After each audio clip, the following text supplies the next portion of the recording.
나는 지금 누구 앞에 서 있는가? 나는 지금 누구 앞에 서 있는가라는 제목을 가지고 말씀을 전하도록 하겠습니다. 어느 젊은 목사가요. 저 이거 책에서 읽은 겁니다. 어느 젊은 목사가 만장일치로 큰 교회에 이제 청빙을 받아 이제 부임했습니다. 그리고 나서 담임 목사가 딱 된 후에 자기가 듣기에는 분명히 만장일치인 줄 알았는데 실제 투표 결과를 이제 나중에 살펴보니 243대 2였다고 합니다. 다시 말해서 딱 두 사람이 반대를 한 거예요.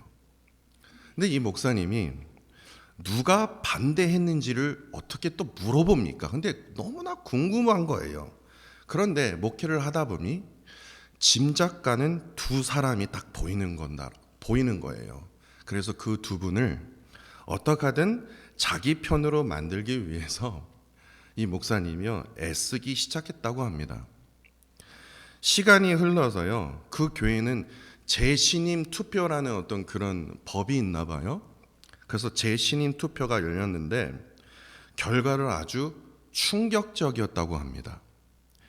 똑같이요 243대 2로 나왔는데 처음에 반대했던 두 사람만 찬성하고 나머지 243명이 모두가 반대를 했다고 합니다. 그래서 목사님이 그 교회에 쫓겨났다라는 그 이야기를 제가 책에서 읽었습니다. 근데 이 이야기가 진짜인지 아닌지 중요하지가 않습니다.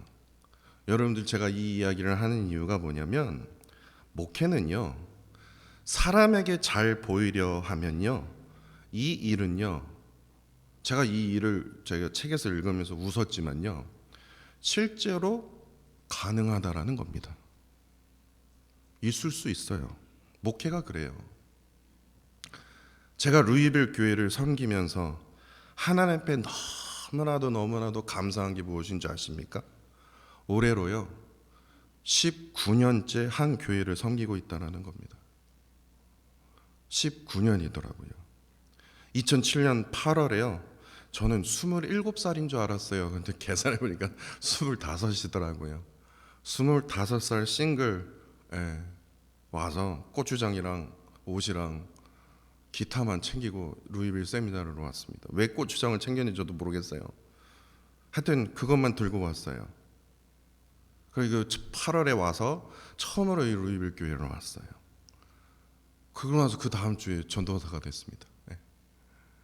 그래서 부임을 하고 나서 지금까지 사역할 수 있었던 것은요 아마도 재신임 투표가 있었으면 저도 아마 그 꼴 되지 않았을까.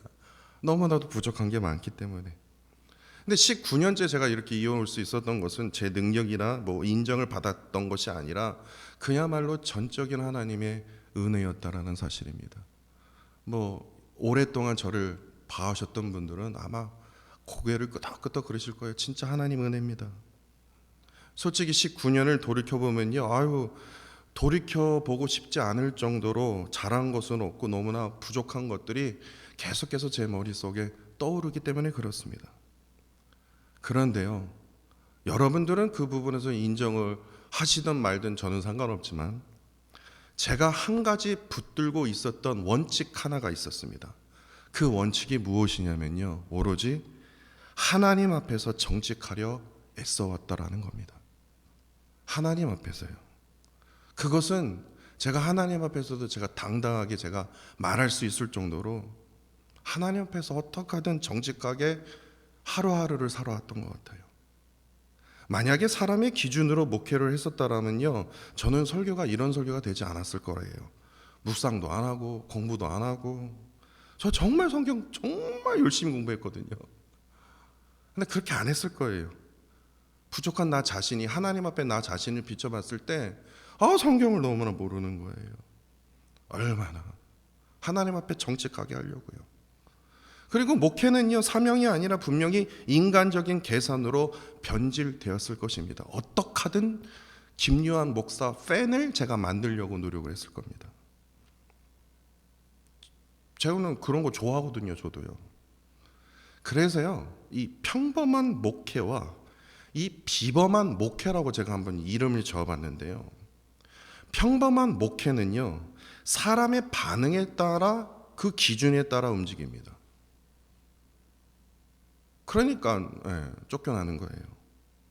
비범한 목회는요, 하나님의 시선을 기준으로 움직입니다. 제가 왜 이 말씀을 드리냐면요, 인생도 마찬가지라는 거예요.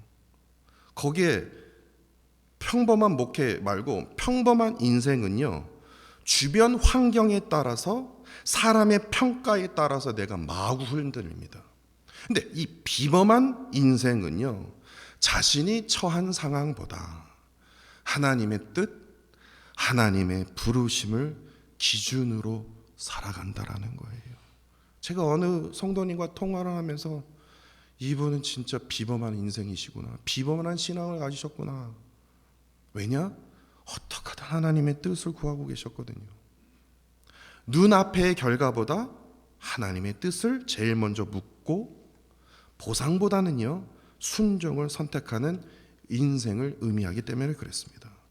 그렇기 때문에 우리가 붙들어야 할 그 결론은 분명해진다라는 거예요. 사람의 마음을 얻으려는 삶은요, 결국에 사람으로부터 흔들립니다. 그러나 사람의 시선을 붙드는 삶은요, 조금은 흔들릴 일 있어도 절대로 무너지지 않습니다. 사람 앞에서 보이려는 그 반응과 그 결과는요, 영원하지 못합니다. 과반수 이상이 막 응원을 해서 대통령이 됐는데도 그게 영원하냐고요. 저는 저분을 지지합니다 하는데 그 지지가 영원하냐고요. 사람 앞에서 보이려는 그 반응과 결과는요, 절대로 영원하지 못합니다. 그러나 하나님 앞에서의 정직과 순종은요, 영원하다라는 겁니다. 그래서 목회이든 인생이든 이 평범함과 이 비범함을 가르는 그 기준이 있다면 이거예요. 오늘 설교 제목입니다. 나는 지금 누구 앞에 살아가고 있는가라는 질문입니다. 바로 나는 지금 누구 앞에 살아가고 있는가, 이 질문 앞에서 반드시 읽어야 할 말씀이 바로 오늘 본문 말씀이라는 거예요. 요엘 말씀입니다. 요엘서는요, 사람의 반응이나 눈에 보이는 결과보다 하나님의 뜻이다라는 거예요. 하나님의 그 시선 앞에 바로 서지 못했던 이 이스라엘 백성들의 그 현실을 아주 무겁게, 어떻게 보면 잔인하게 드러내고 있는 말씀이다라는 거예요. 우리가 저번 시간에 묵상했던 것처럼, 살펴봤던 것처럼 1절에요, 메뚜기 재앙으로 삶의 터전이 무너진 그 현실을 보여주고요, 1장 후반절은 저희가 읽지 않았지만 그 황폐함이 불에 삼켜진 듯한 모습으로 묘사되고 있다라는 겁니다. 그리고 2장에 이르러 이 모든 재앙을 단순한 재난이 아니라 여호와의 날, 여호와의 심판이라는 하나의 주제 안에 다시 바라보게 한다는 거예요. 그리고 특별히 2장 11절입니다. 여호와의 날, 여호와의 심판이 크고 심히 두렵도다라고 선포하면서 이 재앙의 그 본질을 분명하게 드러내고 있다라는 겁니다. 재앙은 단순히 그냥 엄청난 사건이 아니라 하나님 앞에서 지금 우리가 어디로 향해 살아가고 있는지, 우리의 삶의 그 방향을 묻는 영적인 그 질문과 길이 될 수 있기 때문에 그렇습니다. 바로 이 지점에서요, 다시 한번 말씀드리지만 우리는 평범한 신앙과 비범한 신앙의 그 차이를 발견할 수 있다라는 겁니다. 바로 첫 번째 본문 말씀부터요, 13절 말씀입니다. 너희는 옷을 찢지 말고 마음을 찢고 너희 하나님 여호와께로 돌아올지니라. 옷을 찢는 신앙은요, 쉽게 풀이하자면 겉으로 열심히 보이는 신앙입니다. 있어 보이는 신앙입니다. 와, 열정적이네. 와, 보통이 아니네. 이거예요. 옷을 찢으면 어떻게 합니까? 소리를 높이게 되고 어떤 사람은 눈물을 흘리고 슬퍼하는 모습을 분명히 우리가 눈으로 목격할 수 있습니다. 그러나 그 중심을 바라보면 여전히 사람 앞에서 내가 거룩한 척, 신앙 있는 척 머물 경우가 많다라는 거예요. 하나님 앞에서 나온 것처럼 보여요. 그러나 실제로는요, 사람들의 반응과 평가를 더 의식하는 신앙이 바로 옷을 찢는 신앙입니다. 반면에 마음을 찢는 신앙은요, 오로지 하나님 앞에 서는 신앙입니다. 겉모습의 변화보다 삶의 방향의 전환을 선택하고요, 감정의 표현보다는요, 순종의 자리를 택하는 신앙이 바로 마음을 찢는 신앙입니다. 사람에게 보이기 위한, 사람에게 거룩하게 보이기 위한 어떤 그 회개를 말하는 것이 아니라 하나님께로요, 하나님께로 돌아가기 위한 진짜 회개를 말합니다. 미래에 대한 불안과 외로움, 그리고 아까 말씀드렸던 243대 2와 같은 그 거절감, 그 두려움이 나에게 밀려올 때요, 평범한 신앙인은요, 그 불안한 마음을 잠시 잊기 위해서 어떻게 하든 세상의 것들로 어떻게 합니까? 나를 덮으려고 합니다. 그게 술이 되든 게임이든 갬블링이 되든 모르겠어요. 왜냐하면요, 불안 자체보다 그 불안을 느끼고 있는 자신을 견디기 너무나 어렵기 때문에 그렇습니다.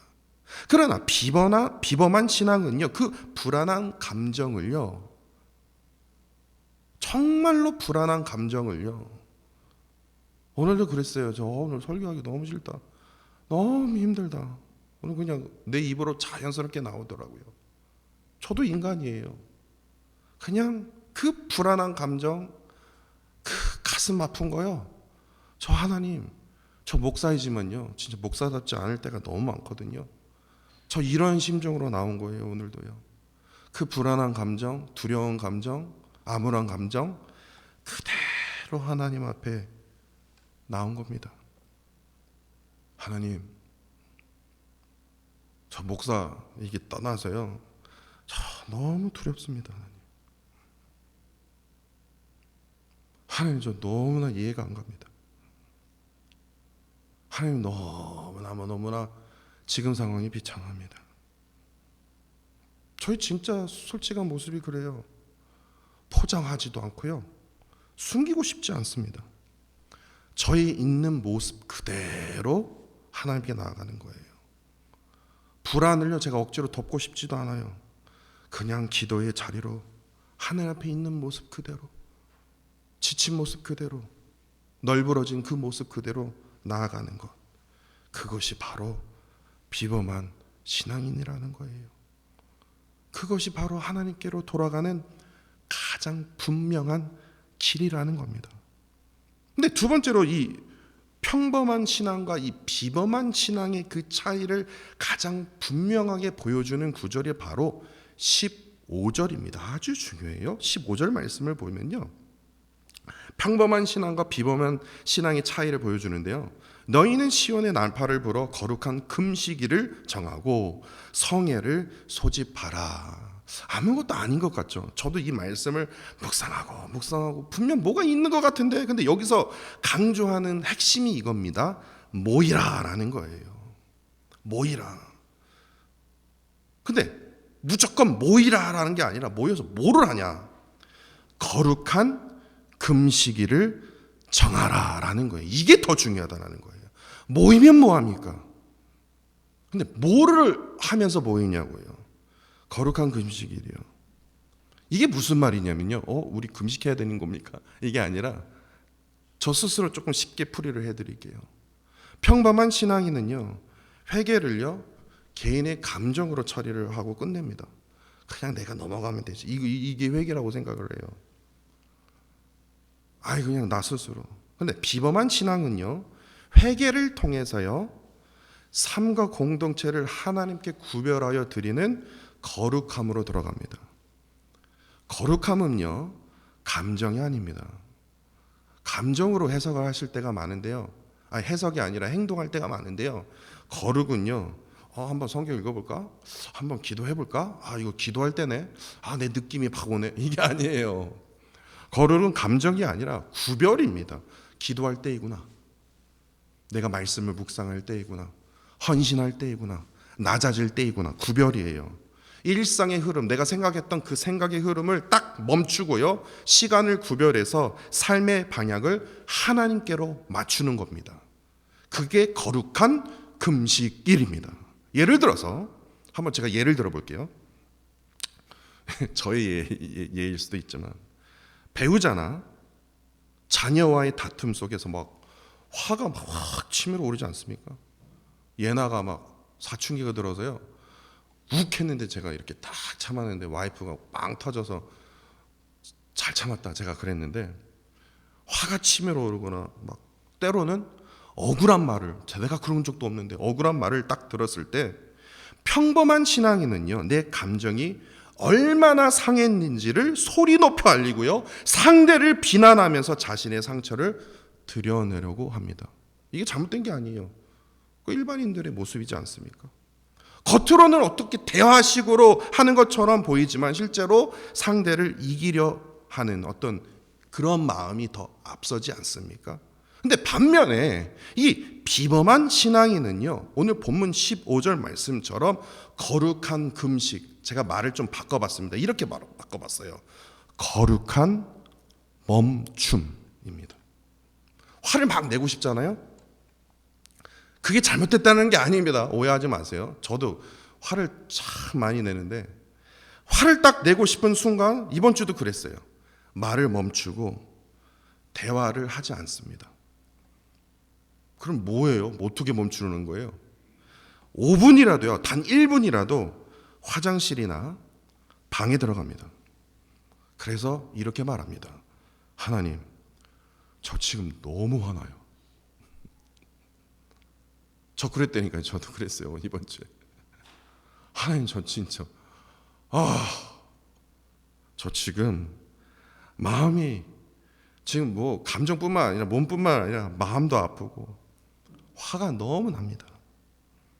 사람에게 쏟아내고 싶었던 그 감정을 누구에게 먼저 쏟아내는 거예요? 하나님께래요. 하나님께 내가 생각했던 거 모든 거 다 내려놓고요. 분명 저 사람한테 토해내야 되는데, 저 사람한테 내가 하소연해야 되는데 그걸 다 내려놓고요, 하나님 앞에 홀로 토해내는 거, 그것이 바로 가정에서 실천할 수 있는 마음을 찢는 거룩한 구별, 거룩한 멈춤이라고 저는 생각합니다.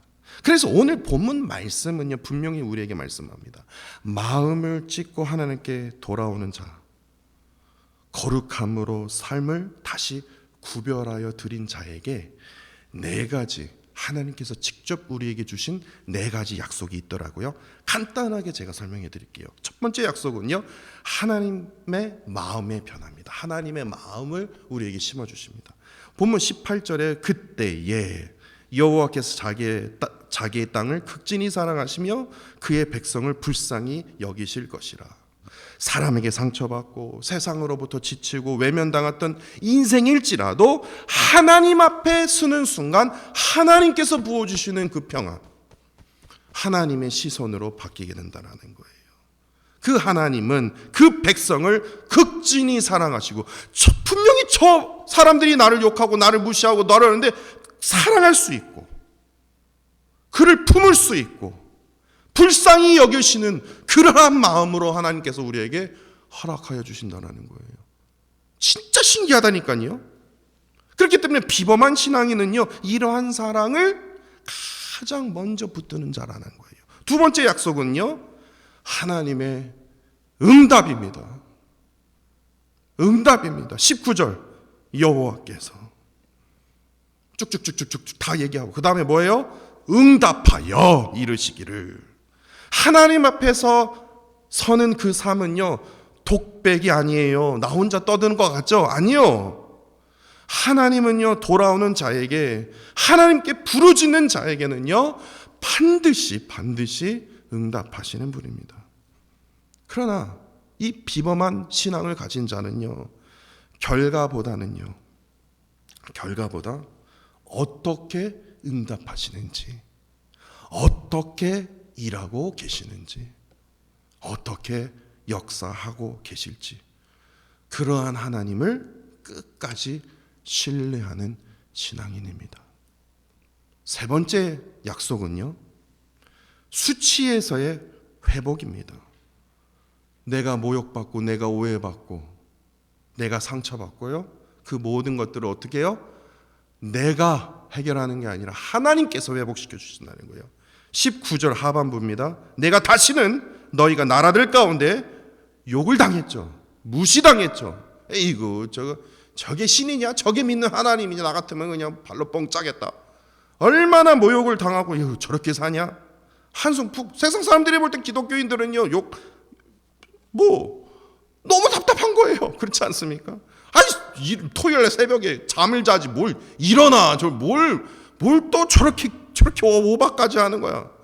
사람 앞에 살면요, 비교와 평가 속에서요, 우리는 무너질 수밖에 없지만 하나님 앞에 서는 자에게 하나님은 이렇게 선언하고 계십니다. 다시는 너가 수치를 당하지 않게 하리라. 너를 통해서 하나님의 역사하심과 너를 통해서 하나님의 영광을 드러내리라. 이거예요. 언젠지는 모르겠습니다. 그러나 하나님께서는요, 반드시 하나님 앞에 서는 자를 통해서 그 수치에서요, 영광으로, 빛의 영광으로 이끌어 주신다라는 거예요. 비범한 신앙인은요, 사람의 말로 뻔지르르게 하나님이 복 주실 겁니다, 하나님이 뭐 해주실 겁니다, 뻔지르르하게 지키지 못할 약속 뻔지르르하게 말로 하는 것이 아니라 하나님께서 이렇게 약속해 주신 겁니다. 하나님이 일하시는 것, 하나님이 역사하시는 것을 결국에 보게끔 하신다니까요. 인정하게끔 하신다라는 거예요. 이로부터 어떻게 합니까? 하나님의 열심으로부터 나 자신을 회복하는 신앙인이 바로 비범한 신앙인이라는 겁니다. 마지막 네 번째는요, 너무나 제가 사모하고 있는 거예요. 하나님의 능력 있는 개입입니다. 오늘 20절 보니까 이게 있더라고요. 이스라엘 백성들은 아무것도 안 했어요. 그냥 어떻게 하다 하나님 앞에 돌아가고 하나님 앞에 서 있는 거예요. 그렇게 한다면 하나님께서 이렇게 말씀해 주세요. 내가 북쪽의 군대를 너희에게서 어떻게 해요? 멀리 떠나게 하신다라는 거예요. 내가예요. 이스라엘 백성들이 아니라 하나님께서 북쪽 군대를 너희에게 멀리 떠나게 하시며 메마르고 척박한 땅으로 쫓아내버린다라는 거예요. 해결책까지 딱 해주신다라는 거예요. 이 말씀은 하나님께서 직접 개입해 주셔서 직접 우리의 삶을 무너뜨리고 괴롭히고 슬프게 하고 나를 울게 했던 그 모든 것들을 하나님께서 뭐예요? 직접 쫓아내주고 해결책까지 우리에게 마련해 주시리라. 그러니까 비범한 신앙인은요, 나 스스로 어떻게든 이거 해결해 보려고 막 애쓰는 신앙인이 아니라 하나님께서 일하실 자리를 마련해 놓는 거예요. 내가 게을러서 그 자리를 하는 게 아니라 이것은요, 하나님이 개입하실 겁니다. 이것은 내가 할 수 있는 것이 아닙니다. 아니, 내가 할 수 있어도 하나님께서 완벽하시는 분이기 때문에 이 모든 걸 내가 하나님께서 개입하시는 그 자리로 내가 남겨놓겠습니다. 믿음으로요. 그러면 하나님의 열심으로 그 일을 행하신다라는 거예요. 그렇기 때문에 오늘 본문 말씀은요, 우리 모두에게 묻고 있다라는 거예요. 나는 사람 앞에서 울고 있습니까? 아니면 하나님 앞에서 울고 있습니까? 라는 거예요. 우리는 거룩함이라는 걸 알아요. 크리스천이라면요, 거룩한 거 모릅니까? 다 알아요. 그러나 그 거룩함을 알고 있지만 우리의 시간과 선택과 삶의 방향 가운데 실제로 하나님 앞에 구별되어 드리는 것이 과연 내 안에 무엇이 있는가? 제가 조금 여러분들을 너무 몰아붙이는 어떤 그런 질문이라고 조금 느끼실 수 있지만은 아니요. 저는 여러분들에게 간절히 호소하기를 하나님 앞에 있는 그대로의 모습으로요. 꾸미지 마세요. 아니, 화장하지 말라는 얘기가 아닙니다. 아픈 상처 그대로요. 그래서 새벽 시간이 제일 좋다니까요. 잠이 오십니까? 저는 그래요. 예배당에 진짜 나오시는 게 아니라 이른 새벽이요. 무속신앙을 제가 얘기하는 게 아닙니다. 이 간절한 마음, 깨어 일어나 하나님 앞에 간절히 비범한 신앙으로. 오늘 4가지 약속이요. 제가 뭐 억지로 찾은 게 아니에요. 오늘 본문 말씀을 통해서 찾은 거예요. 하나님께서 주신다고 저희에게 약속하고 계셨다라는 거예요.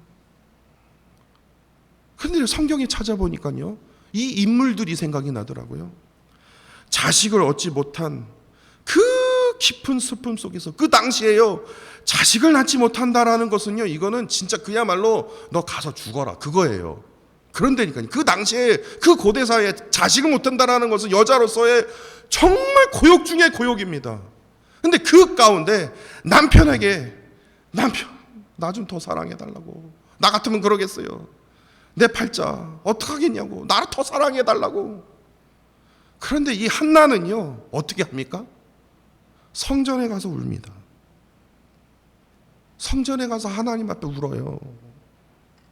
죽음의 문턱에 딱 앞에 있는 그 왕도요, 이스라엘 백성들 앞에 뭐 왕체질, 왕의 그 포지션이 있지. 그런데요, 그 죽음의 문턱에서요, 얼굴을 벽으로 향해서 통곡했던 누구입니까? 히스기야 왕도 있었어요.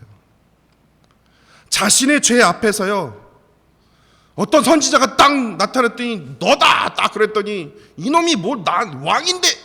그런데요, 이 왕의 체면 다 내려놓고요, 하나님이요, 내 속에 정한 마음을 창조하시고 내 정직한 영을 새롭게 하여 주옵소서.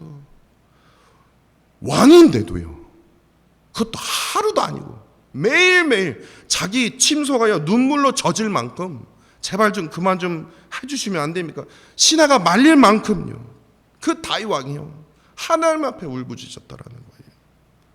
무너져가는 그 예루살렘을 바라보면서 민족의 그 아픔을 끌어안고, 리더자들을 끌어안고 눈물로 흐르는 게 아니라 하나님을 향하여, 그들이 비록 돌로 치고 막 욕을 하고 쌍욕을 하다 할지라도 눈물로요 말씀을 전했던 예레미야도요, 그 눈물이 그 백성들을 향해 아니라 하나님을 향해서요. 주님을요, 저 주님 모르거든요. 저 주님 몰라요. 3번이나 부인하고 몰라요. 그러고 나서 예수님이 십자가 지던 말던 그 베드로도 결국에는요, 하나님 앞에 심히 통곡하면서 죄를 회개했다라는 거예요. 내가 5 위인만 찾았어요. 아무리 성경을 찾아봐도 더 찾고 한 20명은 찾고 싶었지만요.